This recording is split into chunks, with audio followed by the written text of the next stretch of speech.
ദേഷ്യപ്പെടാറുണ്ടോ ശരിക്കും? ഇവിടെ ഞാൻ ചൂടെ നല്ല ഒത്തിരി. നീ വിചാരിക്കുന്ന ലാലുലക്സിനെ നിജി പിടിക്കലെ പോലെ അത്ര നല്ല തന്തയൊന്നും അല്ല ഞാൻ. അവസാനം ഞാനിപ്പോ ആസ്ഥാന തന്തയായിരുന്നുള്ളതാ. ശരിക്കും പാൻ ഇന്ത്യൻ ആക്ടർ ദിനേശ് ചേട്ടൻ. ക്യാമറ പാൻ ചെയ്യുമ്പോൾ ഇങ്ങോട്ട് പാൻ ചെയ്ത മോനെ ഇതൊരു പാൻ ഇന്ത്യൻ ഫിലിമാണെന്നൊക്കെ പറയുന്നത്. ചോദിക്കേ നമ്മുടെ ഗെറ്റ്സൺ ബേബി. മോളുടെ അച്ഛൻ 50 കിലോ ഉള്ളു, മോളി 100 കിലോ ഉണ്ട്. മോളി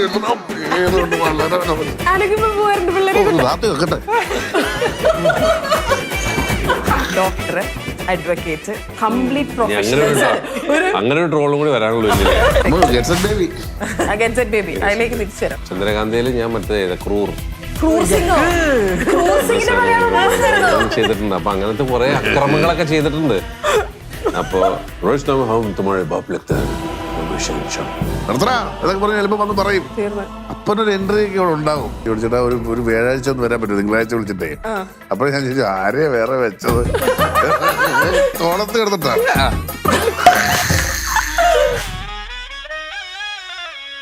മുത്തുമണിയുടെ ഇപ്പൊ ഗെറ്റ്സെറ്റ് ബേബിയുടെ ഒരു കുറെ വീഡിയോസ് ഇറങ്ങിയിട്ടുണ്ടല്ലോ. അതിൽ മുത്തുമണി ഡബ് ചെയ്യുന്നൊരു വീഡിയോ ഉണ്ടല്ലോ. Actually as a dubbing artist ഇയോബിന്റെ പുസ്തകത്തിലെ റാഹേലിന്റെ ശബ്ദം മുത്തുമണിയുടെ ആണെന്ന് ഞാൻ ഇതിനു വേണ്ടി റിസർച്ച് ചെയ്യുമ്പോഴാണ് അത് കാണുമ്പോൾ പോലും ഫീൽ ചെയ്തിട്ടില്ല. സൗണ്ട് നിങ്ങളുടെയാണ്. ഭയങ്കര കിടലിനായിട്ട് ചെയ്തിട്ടുണ്ട്. ഇപ്പൊ കണ്ടപ്പോ ഞാനങ്ങ് പറയാം. കാരണം ഈ ഡബിങ് ഞാനൊരു പ്രാവശ്യം ശ്രമിച്ചു നോക്കിയിട്ടുണ്ട്. ഡബിങ് വൻ പരാജയമായിരുന്നു. അതായത് അഭിനയിച്ചു വെച്ചേക്കുന്ന ആളെ നമ്മളങ്ങ് ഇല്ലാണ്ടാക്കി കളയുന്ന പോലത്തെ. അതായത് ഡബിങ് അഭിനയിക്കുന്ന ആളുടെ അത്രയും തന്നെ എഫേർട്ട് ആ ഡബിങ് ആർട്ടിസ്റ്റ് ഇടുന്നുണ്ടല്ലോ. അങ്ങനെ നോക്കുമ്പോൾ റാഹേൽ എന്ന് പറയുന്ന ക്യാരക്ടറിന്റെ ശബ്ദം വാസ് ബ്യൂട്ടിഫുൾ. ആ ക്യാരക്ടറിനെ എലിവേറ്റ് ചെയ്തിട്ടേ ഉള്ളൂ. How did that happen to you? അതെങ്ങനെയാ സംഭവിച്ചത്? അത് വളരെ ആദർശികമായിട്ട് അമലേട്ടൻ വിളിച്ച് ഒന്ന് ട്രൈ ചെയ്ത് നോക്കുന്നതാണ്. അപ്പൊ എനിക്ക് എന്റെ ശബ്ദത്തിൽ തീരെ കോൺഫിഡൻസ് ഇല്ലാത്തൊരു വ്യക്തിയാണ്. ഇപ്പൊ കുഴപ്പമില്ല, ഇപ്പൊ സെറ്റായി. ഇത് തന്നെ ഉള്ളു സൗണ്ട് എന്ന് തീരുമാനത്തോടുകൂടി. അപ്പൊ അന്ന് ഞാൻ ചോദിച്ചാൽ ഉറപ്പാണോ? അപ്പൊ വന്ന് ചെയ്ത് നോക്കുമെന്ന് പറഞ്ഞു. പക്ഷെ കുറെ സമയം എടുത്ത് കൂടി ഇരുന്ന് ചെയ്യിപ്പിച്ച് കറക്റ്റ് ചെയ്തെടുത്തപ്പോ ഓൾ ക്രെഡിറ്റ്സ് ടു ഹിം. നന്നായിരുന്നു, നല്ല രസമുണ്ട്. അതൊന്നും ആ പത്മപ്രിയയുടെ ക്യാരക്ടർ ഭയങ്കര ഡെപ്തുള്ള ക്യാരക്ടറാണല്ലോ. ഭയങ്കര പറഞ്ഞ റീസൺ ഇപ്പൊ സ്ഥിരം കേൾക്കുന്ന വോയിസിൽ നിന്ന് മാറി ഒരു ശബ്ദം പ്ലേസ് ചെയ്യണമെന്ന് ആഗ്രഹമുണ്ട്. അപ്പൊ അതുകൊണ്ടും കൂടിയാണ് നമ്മൾ ഇങ്ങനെ ശ്രമിക്കുന്നതെന്ന് പറഞ്ഞിട്ടാണ് വിളിച്ചത്. അല്ല, ഭയങ്കര കഷ്ടപ്പെട്ടു പോയ ഏതെങ്കിലും സീനൊക്കെ ഉണ്ടായിരുന്നോ? എനിക്ക് മൊത്തം ടെൻഷനായിരുന്നു. കാരണം എന്താ വെച്ചാൽ അതുവരെ ഞാൻ ചെയ്തിട്ടുള്ള കഥാപാത്രങ്ങൾക്ക് ഡബ് ചെയ്യുന്നുള്ളൂ. അപ്പൊ എനിക്ക് ഡയലോഗ് ഓർമ്മയുണ്ടാവും, എന്താണ് ആ കഥാപാത്രം, പർപ്പസ്, കാര്യങ്ങൾ നമുക്ക് കുറച്ചും കൂടെ അറിയാം. ഇത് നമുക്ക് അങ്ങനെ ശീലമില്ല. എന്താണ് എങ്ങനെയാണെന്നുള്ളത് അവിടെ വെച്ച് അവർ പറഞ്ഞു തരികയാണ്. അപ്പം കുറെ കൂടെ വലിയൊരു റെസ്പോൺസിബിലിറ്റിയാണ് ഈ പറഞ്ഞത്. പ്രത്യേകിച്ചും പത്മപ്രിയ പോലെ എസ്റ്റാബ്ലിഷ്ഡ് ആയിട്ടുള്ള ഒരു ആർട്ടിസ്റ്റാണ്. അത് ഒരു അത്യാവശ്യം വലിയ പ്രൊജക്റ്റുമാണ്. എല്ലാവരും വളരെ കാര്യമായിട്ട് കാത്തിരിക്കുന്ന ഒരു പ്രൊജക്റ്റും ആയിരുന്നു. അപ്പം റെസ്പോൺസിബിലിറ്റി കൂടുതലെന്നൊരു തോന്നലുണ്ടായിരുന്നു. അതിൻ്റെതായിട്ടുള്ള ടെൻഷൻസ് ഉണ്ടായിരുന്നു. Well done. Thank you. അതുപോലെ ദിനേശ് ചേട്ടാ, ഡബിങ് ആർട്ടിസ്റ്റ്, ഈ എന്താ പറയാ, casting director, art director, actor എല്ലാം നൈസ്. പക്ഷെ ഡബിങ് ആർട്ടിസ്റ്റ് ആയിട്ട് നിങ്ങളൊരു അത്ഭുതമാണെന്ന് ഈ പറഞ്ഞ പോലെ റിസർച്ച് ചെയ്യുമ്പോഴാണ് മനസ്സിലാവുന്നത്. അത് ഭയങ്കര ഞാനൊക്കെ പണ്ട് വിചാരിച്ചിരുന്നത് നമ്മൾ കാണുന്ന ഈ അമിതാഭ് ബച്ചന്റെയും ഷാരൂഖിന്റെ ഒക്കെ മലയാളമാടി ഇവര് തന്നെ വന്ന് സൗണ്ട് കൊടുക്കുന്നതാണെന്നാണ്. എന്നിട്ട് ഇവരെന്ത് കൃത്യമായിട്ട് മലയാളം പറഞ്ഞേക്കുന്നത്. ഈ സൗണ്ടുകൾ എടുക്കുമ്പോഴേ ഇതിൽ ഏറ്റവും കഷ്ടപ്പെട്ട് എടുത്തിട്ടുള്ള സൗണ്ട് ഏതാ? ഏറ്റവും പാടെടുക്കാൻ? ഏതെങ്കിലും ഒരു ഫിലിമിന്റെ ലിപ്പൊക്കെ അനുസരിച്ചിട്ടിരിക്കും പാടെന്നൊക്കെ പറയുന്നത്. അത് ആ സമയത്ത് ഇതിനോടുള്ള ബേസിക്കലി ഒരു മിമിക്രി താല്പര്യം ഉണ്ടായിരുന്ന ആളായത് കൊണ്ടാണ് അങ്ങനെയൊക്കെ ആ സൗണ്ട് ഇമിറ്റേറ്റ് ചെയ്തൊക്കെ ചെയ്തിട്ടുള്ളത്. പിന്നെ ഡബിങ്ങിലൂടെയാണ് ശരിക്ക് സിനിമയിലേക്ക് എത്തുന്നത്. ഇതിന്റെ ഫസ്റ്റ് പാർട്ട് ഡബിങ് ആയിരുന്നു. അപ്പൊ ആദ്യം ഡബ് ചെയ്ത് തുടങ്ങുന്നത് മറ്റേ വർഷങ്ങൾക്ക് മുമ്പ് മറ്റേ ടെലി ബ്രാൻഡ്സ് എന്ന് പറഞ്ഞ പരിപാടി ഉണ്ടായിരുന്നു. അതായത് പറയുന്ന ഒരു വശത്തേക്കിടെയും ഡബിങ് വേറെ വശത്തേക്കിടെയും പോകുന്നത്. ഇതാ നോക്കൂ, മനോഹരമായ സാധനം. അതെ അതെ അതെ അതെ. അപ്പൊ പിന്നീടാണ് അതിന്റെ ഈ വേറെ വെർഷൻസ് ഒക്കെ പോകുന്നത്. അപ്പൊ അത് ഡബ് ചെയ്താണ് തുടങ്ങുന്നത്. അപ്പൊ ഒരിക്കലും അവരുടെ ലിപ്പ് പിടിച്ച് നമുക്ക് ഡബ് ചെയ്യാൻ പറ്റില്ല. കാരണം എങ്ങടൊക്കെയോ പോകുന്നു, എന്തൊക്കെയോ പറയുന്നു. അപ്പൊ ഇതിന്റെ പാരലൽ ഡബിങ് പോലെയാ. പാരാഡബിംഗ് എന്നും പറഞ്ഞൊരു സംഭവം ഉണ്ട്, അറിയാലോ. അതായത് ഒരാൾ സംസാരിക്കുന്നു, അതിന്റെ പാരലലി മറ്റേ ഇത് വരും. അത് സൗണ്ട് കുറച്ച് വയ്ക്കും, ഇത് സൗണ്ട് കൂട്ടി വയ്ക്കും. അങ്ങനെ ഫിലിം ഡിവിഷന് വേണ്ടിയിട്ട് ഞാൻ കുറെ ഡബ് ചെയ്തിട്ടുണ്ട്. അപ്പോൾ ഫിലിം ഡിവിഷനിലേക്ക് ഡബ് ചെയ്യുന്ന സമയത്ത് മറ്റേ ഒരു പാരഗ്രാഫ് വായിച്ചാൽ 25 രൂപ അങ്ങനെയൊക്കെയാണ് ശമ്പളം. 25 രൂപ 6 മാസങ്ങൾക്ക് ശേഷം ചെക്കായിട്ട് നമ്മുടെ വീട്ടിൽ വരുമല്ലോ. പിന്നെ അത് ബാങ്കിൽ കൊണ്ടുപോയിട്ട് അങ്ങനെയൊക്കെയാണ്. അപ്പോൾ പക്ഷെ നമ്മള് അന്ന് ലൂപ്പിൽ ഡബ് ചെയ്യുന്ന സമയത്ത് ഒരു പാരഗ്രാഫ് മൊത്തം വായിക്കുമ്പോൾ എവിടെയെങ്കിലും ഒരു ഫംബിളോ അല്ലെങ്കിൽ ഒരു ക്ലാരിറ്റി കുറവോ വന്നാൽ വീണ്ടും ആദ്യം മുതൽ ഫുൾ വായിക്കണം. അതിന്റെ ഇടയ്ക്ക് വെച്ച് പഞ്ചിങ് പരിപാടി ഇല്ല. അപ്പൊ ലൈറ്റ്, ചുവന്ന ലൈറ്റ് കത്തും, അങ്ങനെയൊക്കെയാണ്. അപ്പൊ അതിന് A grade dubbing artist, B grade dubbing artist, അങ്ങനെ ഗ്രേഡ് ഒക്കെ ഉണ്ട്. അപ്പൊ ഗ്രേഡ് അനുസരിച്ചിട്ടാണ് ശമ്പളം. 25 രൂപ, 30 രൂപ, 40 രൂപ എന്നൊക്കെ പറയും. അല്ല പക്ഷെ അങ്ങനത്തെ ഒരു ട്രെയിനിങ്ങിലൂടെ വന്നതുകൊണ്ട് നമുക്ക് ഡബ്ബിങ് കുറച്ചും കൂടി ഈസി ആയിരുന്നു ഈ പറഞ്ഞ പോലത്തെ. അപ്പോൾ ഈ ടെലിബ്രാൻഡ്സ് വന്നു, അതിനുശേഷമാണ് സീരിയലുകൾ ഡബ് ചെയ്യാൻ തുടങ്ങിയത്. 90-കളിലാണത്. മറ്റേ ഓം നമ ശിവായ, ജയ് ഹനുമാൻ, ശക്തിമാൻ, ചന്ദ്രകാന്ത, ജബ് തബ് വ്രത്, ഗീതാ രഹസ്യം എന്നൊക്കെ പറഞ്ഞിട്ടുള്ള സീരിയൽസ് ഒക്കെ ഡബ് ചെയ്യുന്നു. അപ്പൊ അതെല്ലാം ഡബ് ചെയ്ത് അതെല്ലാം ഡബിങ്ങിലൂടെ. അപ്പൊ ഈ ഡബിങ്ങിൽ കൂടുതൽ ചെയ്തുകൊണ്ട് നമുക്ക് ഓരോ കഥാപാത്രങ്ങൾ ഓരോരുത്തർ എങ്ങനെ അഭിനയിക്കുന്നു, അവരുടെ മോഡുലേഷൻസ് കാര്യങ്ങൾ, നമുക്ക് അത് ആക്ടിങ്ങിന് ഭയങ്കര അധികം ഹെൽപ്പ് ചെയ്തിട്ടുണ്ട്. അപ്പോൾ ഓരോ ആർട്ടിസ്റ്റുകളും വന്നിട്ട് അപ്പൊ ആ സമയത്ത് തന്നെ ഇപ്പൊ ഇർഫാൻ ഖാനൊക്കെ വേണ്ടിയിട്ട് ഞാൻ ഡബ് ചെയ്തിട്ടുണ്ട് സീരിയലില്, അന്ന് ഹിന്ദിന്ന് മലയാളത്തിലേക്ക്. അപ്പോ ചന്ദ്രകാന്ത അല്ല ഞാൻ ചെയ്ത് ഗീതാ രഹസ്യല്ല, ചന്ദ്രകാന്തയില് ഞാൻ മറ്റേ ചെയ്തിട്ടുണ്ട്. അപ്പൊ അങ്ങനത്തെ കുറെ അക്രമങ്ങളൊക്കെ ചെയ്തിട്ടുണ്ട്. അപ്പോ ഈ മറ്റേ ഓം നമ ശിവായില് ഏറ്റവും വലിയ കോമഡി എന്ന് വെച്ചിട്ടുണ്ടെങ്കിൽ ദേവന്മാരും അസുരന്മാരും തമ്മിലാണ് യുദ്ധം.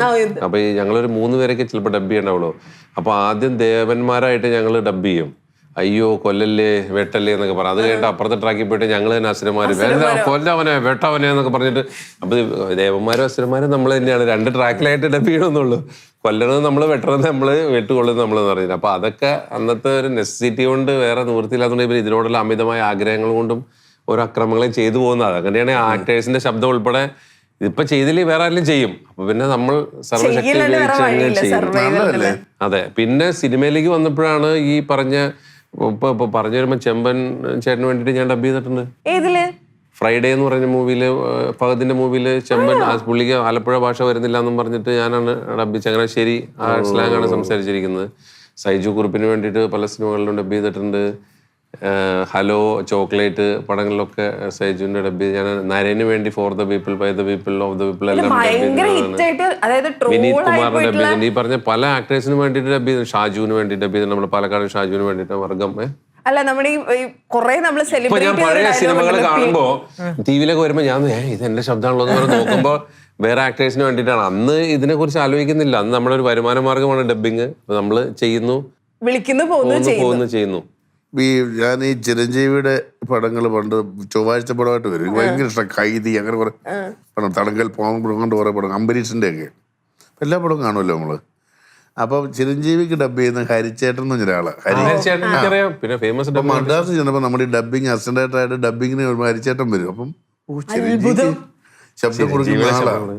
അപ്പൊ ഞാൻ ഹരിച്ചേട്ടൻ പറഞ്ഞു, ഇച്ചിടെ മയത്തിൽ പറഞ്ഞുകൂടെ എനിക്കത്. ഈ Chiranjeevi is my name, challenge is my game എന്നൊക്കെ പറഞ്ഞിട്ടുള്ളൂ. അങ്ങനത്തെ ഡയലോഗ്. പുള്ളിയാണ് വൈശാലിയില് ബ്രഹ്മാണ്ടകന്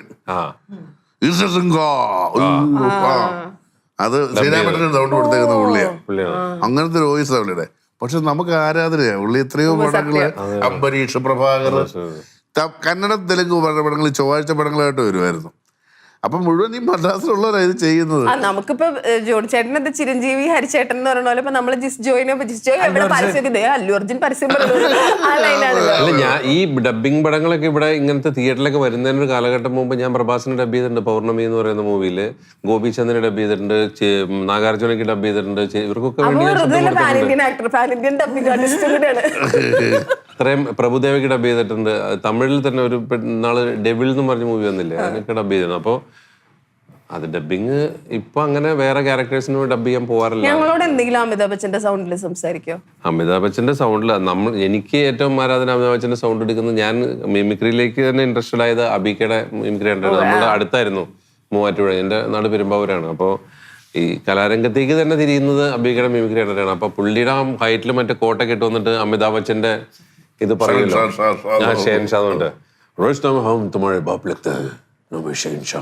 എന്ന് പറഞ്ഞിട്ട് ഇങ്ങനെ പറയുമ്പോ നമുക്ക് അതിനോടൊരു ആരാധന വന്നിട്ടാണ് ഇതിനോട് ഇതുള്ളത് തുടങ്ങുന്നത്.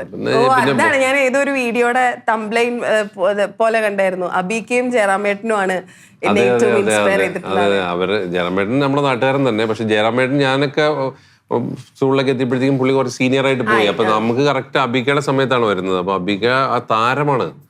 അപ്പൊ എപ്പോഴാ ആ ഏരിയയിൽ എന്ത് ഉത്സവം എന്ന് പറഞ്ഞ സിനിമയിൽ അഭിനയിച്ചിരുന്നു.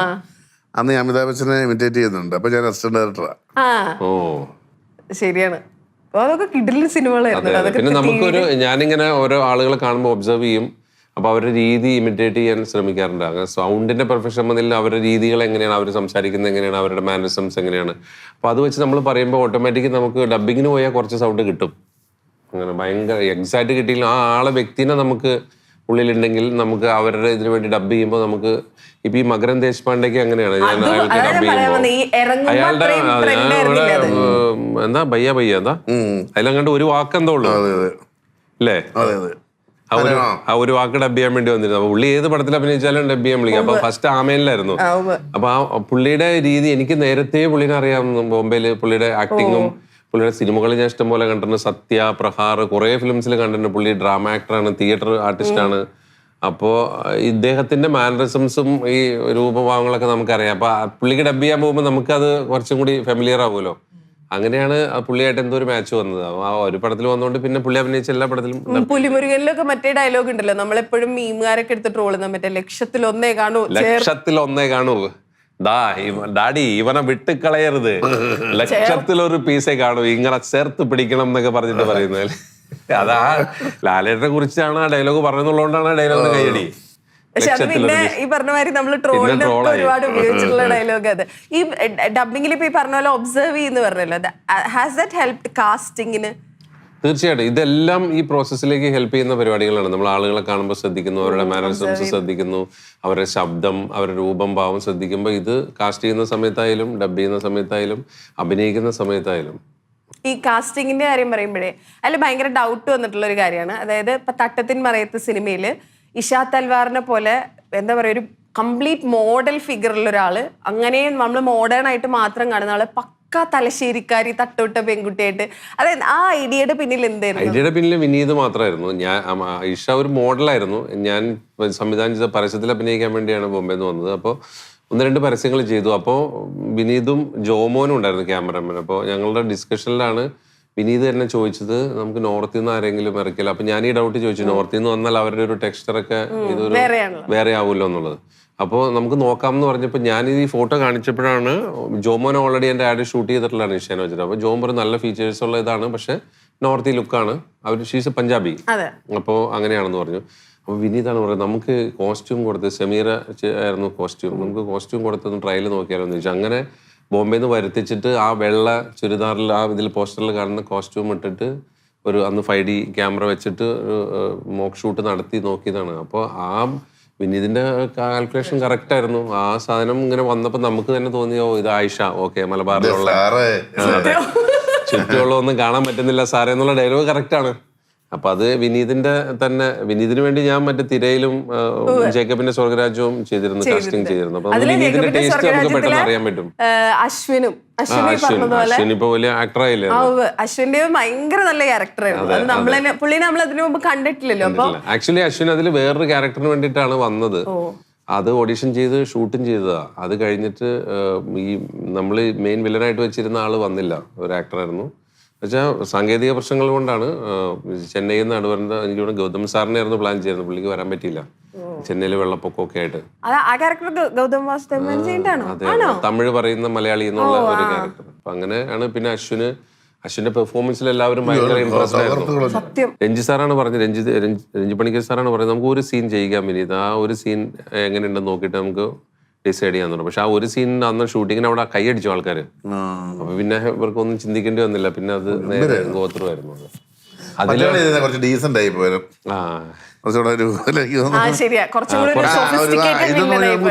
ഭയങ്കര അഗ്രസീവ്നെസ് ആയിരുന്നു പിന്നെ കണ്ണിലും. അതെ അതെ അതെ, അങ്ങനെ ഒരു സാധനം. തോൽക്കുമ്പോ പോലും വിട്ടുകൊടുക്കില്ല എന്ന് തോന്നുന്ന ഒരു സാധനം ഉണ്ടായിരുന്നു. വിനീത് പർട്ടിക്കുലർലി അങ്ങനെ ഇതുള്ള ക്യാരക്ടറിന് ആപ്റ്റ് ആയിട്ടുള്ള ആളുകളെ എടുക്കുക എന്നുള്ളതാണ്. റെക്കമെൻഡേഷൻസ് ഞാൻ പിന്നെ ഇതിനെ ആദ്യം അഭിനയിപ്പിച്ച സൈക്കിള് എന്റെ പടത്തിൽ. അപ്പൊ എനിക്ക് ഹൃദയത്തില് ഞാൻ ആറാട്ട് ചെയ്തോണ്ടിരിക്കുമ്പോ ലാസ്റ്റ് ഒരു ചോദിച്ചിട്ടാ വിനീത എന്തേ പടം ചെയ്യുന്നുണ്ടോ, അറിയാം ചോദിച്ചിട്ടാ ഒരു വ്യാഴാഴ്ച ഒന്നും വരാൻ പറ്റും, തിങ്കളാഴ്ച വിളിച്ചിട്ടേ. അപ്പൊ ഞാൻ ചോദിച്ചു ആരെയാ വേറെ വെച്ചത്, വേറെ ആളെ വെച്ചത് അറിഞ്ഞായിരുന്നു. തിരയുടെ കാര്യം പറഞ്ഞോണ്ട് തിര 2 ഇറങ്ങും, ഞാനും ധ്യാനും കൂടെ ചെയ്യുന്ന കഴിഞ്ഞ ദിവസം ഈ ഒരു ജാതി ജാതകത്തിന്റെ പ്രൊമോഷൻസിലൊക്കെ പറഞ്ഞു വന്നായിരുന്നു. അന്ന് തിര 2 ചെയ്യണമെന്ന് വിനീതിന് ഭയങ്കര ആഗ്രഹം ഉണ്ടായിരുന്നു. തിര ചെയ്ത സമയത്ത് അതിന്റെ 1 ലൈൻ റെഡി ആയിരുന്നു. പക്ഷെ ആ പടം ഉദ്ദേശിച്ച പോലെ അത്ര സക്സസ് ആവാത്തതുകൊണ്ടാണ് അത് അവിടെ തന്നെ കട്ട് ഓഫ് ആയി പോയത്.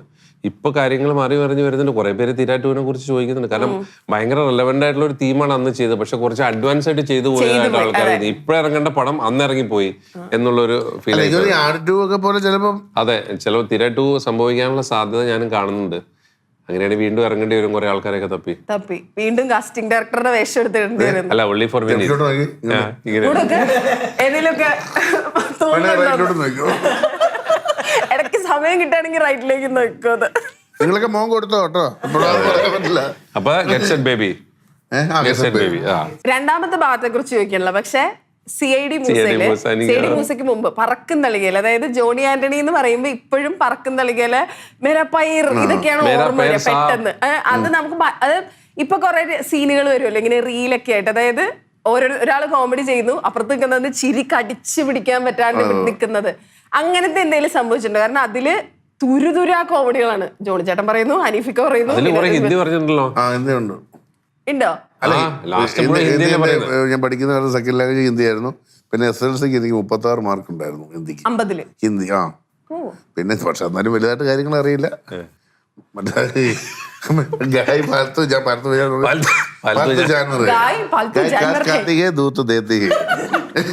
അത്ര തന്നെ ഇപ്പോഴും എല്ലാവർക്കും അറിയുള്ളൂ. അല്ല, അപ്പൊ അങ്ങനെ ചിരിച്ചു പോയ മൊമെന്റ്സ് ഉണ്ടോന്ന് പറക്കും തളികയിലൊക്കെ? നമ്മുടെ കയ്യിൽ നിന്ന് വിട്ടുപോയില്ലേ കൂടെ നിൽക്കുന്ന ആൾക്കാർ? ഈ ഫാൽത്തുവിന്റെ ജസ്റ്റ് ഒന്ന് ടോൺ മാറിക്കഴിഞ്ഞാൽ വേറെ മീനിങ്. ഫാൽത്തു എന്ന് പറഞ്ഞാൽ ഒന്നിനും കൊള്ളില്ലാത്തതാണ്. അപ്പൊ ഗായ് ഫാൽത്തു ജാനറ എന്ന് പറഞ്ഞാൽ ഒന്നിനും കൊള്ളില്ലാത്ത മൃഗാന്നാവും. ഫാൽത്തു എന്നുള്ളത് പോലെ അത്രയും ഹിന്ദി അറിയാവുന്ന, ഹിന്ദിയിൽ ലിറ്ററേറ്റ് ആയിട്ടുള്ളവർക്കുള്ള പ്രശ്നം. ഞങ്ങൾക്ക് ആ പ്രശ്നമില്ല. ഞങ്ങൾക്ക് ആ പ്രശ്നമില്ല. ഞാൻ അമ്പളിച്ചേട്ടൻ ഡയറക്ടർ ചെയ്യുന്ന സമയത്ത് അമ്പളിച്ചേട്ടൻ്റെ ഒരുപാട് നമ്മൾ അസിസ്റ്റന്റ് ഡയറക്ടർ ആയിരുന്ന കാലത്തും ഒക്കെ ഇപ്പൊ ഞാൻ പറഞ്ഞ എനിക്കൊരു ഏറ്റവും വലിയ ഭാഗ്യം കിട്ടിയ കറക്റ്റ് സമയം ആ സിനിമയിൽ വന്ന കാലത്ത് ലെജൻസിനെ കാണാൻ പറ്റിയെന്നുണ്ട്. ശങ്കരാടി ചേട്ടനോട് വർക്ക് ചെയ്തിട്ടുണ്ട്, ഉണ്ണിയേട്ടനോട് വർക്ക് ചെയ്തിട്ടുണ്ട്, തിലകൻ ചേട്ടനോട് വർക്ക് ചെയ്തിട്ടുണ്ട്, നെടുമുടി വേളിച്ചേട്ടനോട് വർക്ക് ചെയ്തിട്ടുണ്ട്, മുരളിച്ചേട്ടനോട് എൻ്റെ 3 പടത്തിലുണ്ടായിരുന്നു എന്നൊക്കെ പറഞ്ഞ് നമുക്ക് ഭയങ്കര കാര്യമല്ലേ. അതുപോലെ എനിക്ക് ഡബിങ്ങിൻ്റെ കാര്യം പറഞ്ഞപ്പോൾ ഞാൻ എപ്പോഴും നമ്മൾ സിനിമ ഞാൻ ഡബിങ്ങിന് ഏറ്റവും അധികം സ്ട്രെയിൻ എടുക്കുന്ന അമ്പിളിച്ചേട്ടൻ്റെ ഒരു ഇതുണ്ട്. അമ്പിളിച്ചേട്ടൻ ഇപ്പം അതുപോലെ അങ്ങ് ചെറിയ മൂളലൊക്കെ പുള്ളി തിരിച്ചു അതുപോലെ ഇത് ചെയ്യും. വേണിച്ചേട്ടൻ ഈസിയായിട്ട് ഡബ് ചെയ്തു. തിലകൻ ചേട്ടൻ ഞാൻ അങ്ങനെ പറയാം. പിന്നെ ഇങ്ങനെ അങ്ങനെ ഭയങ്കര മൂടും ടോണും ഉണ്ടാക്കും.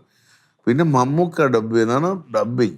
നമ്മൾ ഇങ്ങനെ ഈ തൊണ്ടയുടെ ഈ അകം വച്ചിട്ടൊക്കെ ചില ഇപ്പൊ നമ്മളെ കഥ പറയുമ്പോഴൊക്കെ ഗദ്ഗതമൊക്കെ ഭയങ്കര നാച്ചുറലുമാണ്, അത് റിയലാണ്. അപ്പോൾ എനിക്ക് ഡബിങ് കണ്ട് ഞാനിപ്പോൾ അഭിനയിക്കുമ്പോഴും എപ്പോഴും ശ്രദ്ധിക്കാറുള്ളത് അതുപോലത്തെ ക്യാരക്ടറും അല്ലെങ്കിൽ ഒരു ഡബിങ് എത്ര കാലം തൃപ്തി വരികയാണ്. അപ്പം ഈ ഡബിങ്ങിൻ്റെ കാര്യം പറഞ്ഞുകൊണ്ട് നമ്മൾ ഒരു ഏറ്റവും വലിയ ഭാഗ്യം കിട്ടിയത് ലെജൻസിനോട് വർക്ക് ചെയ്യാൻ പറ്റി, ലെജൻസിനെ കാണാൻ പറ്റി, ലെജൻസിനെ വെച്ച് ഡയറക്റ്റ് ചെയ്യാൻ പറ്റി.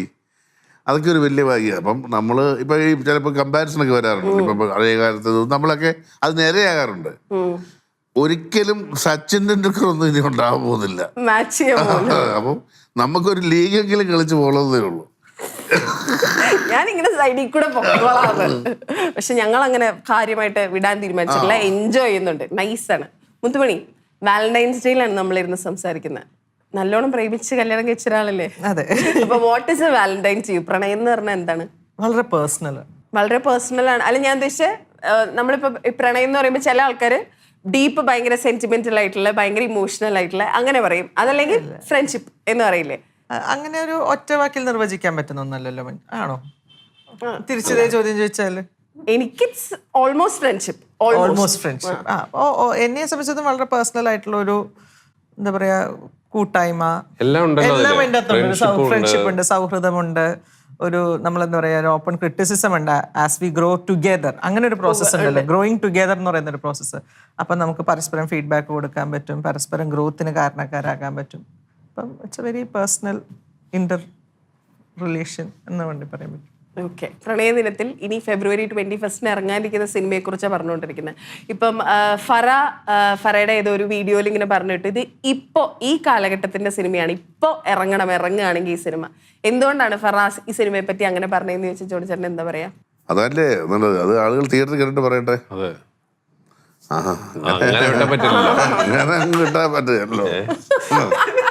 അതെങ്ങനെയുണ്ട്? ആളുകൾ തിയേറ്ററിൽ തന്നെ കണ്ടറിയട്ടെ ആ രഹസ്യം എന്നിലൂടെ മറ്റേ മണ്ണടിയുന്ന പോലെ എന്നിലൂടെ മണ്ണടിയുന്നു. ഓക്കെ, ഫൈനലി എന്ത് ചെയ്യുമ്പോ ഒരാഗ്രഹം കൂടെ പറയട്ടെ.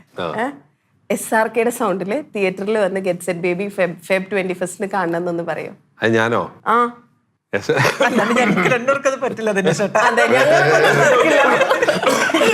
സോറി, എനിക്കും പറ്റും തോന്നുന്നില്ല. അത്ര എന്നാ പറ്റുന്ന ഏതെങ്കിലും ഒരു ശബ്ദത്തിൽ പറഞ്ഞോ. SRKയുടെ സൗണ്ട് അങ്ങനെ അടുത്തിരുന്ന് അങ്ങനെ ആരും. SRKയുടെ സൗണ്ട് വളരെ തിന്നാണ്, അങ്ങനെ ആയിപ്പോണം. ഇത് കൂടി നിൽക്കാം. അമിതാഭ് സൗണ്ടിൽ പറഞ്ഞോ. അമിതാഭ് ബച്ചന്റെ സൗണ്ടിൽ എന്താ പറയേണ്ടത്? തിയേറ്ററിൽ വന്ന് കാണാൻ പറയാം ആളുകളോട്. ക്യാമറയിൽ മലയാളത്തില്? മലയാളത്തിലോ? അത് ഈ മറ്റേ എല്ലാവർക്കും മനസ്സിലാവില്ല, മലയാളം മതി. മലയാളം. എല്ലാവർക്കും നമസ്കാരം. ലാസ്റ്റ് ഒരു ഹിന്ദി വേർഡോടെ പറഞ്ഞു. ഈ മാസം 21-ാം തീയതി ഗെറ്റ് സെറ്റ് ബേബി റിലീസ് ആവുകയാണ്. നിങ്ങൾ എല്ലാവരും തിയേറ്ററിൽ വന്ന് ഈ പടം കാണണം, അനുഗ്രഹിക്കണം. സബ്കോ മേരാ പ്രണാം. Nice, good one. അപ്പൊ താങ്ക് യു സോ മച്ച്. ഇപ്പൊ നമ്മൾ സംസാരിച്ചപ്പോ ഉണ്ടായിരുന്ന എല്ലാ ഫണ്ണും രസവും ഒക്കെ സിനിമയിലും ഉണ്ടാവട്ടെ. തിയേറ്ററിൽ പോയി സിനിമ കണ്ടിട്ട് ബാക്കി പറയാം. All the best. Thank you so much.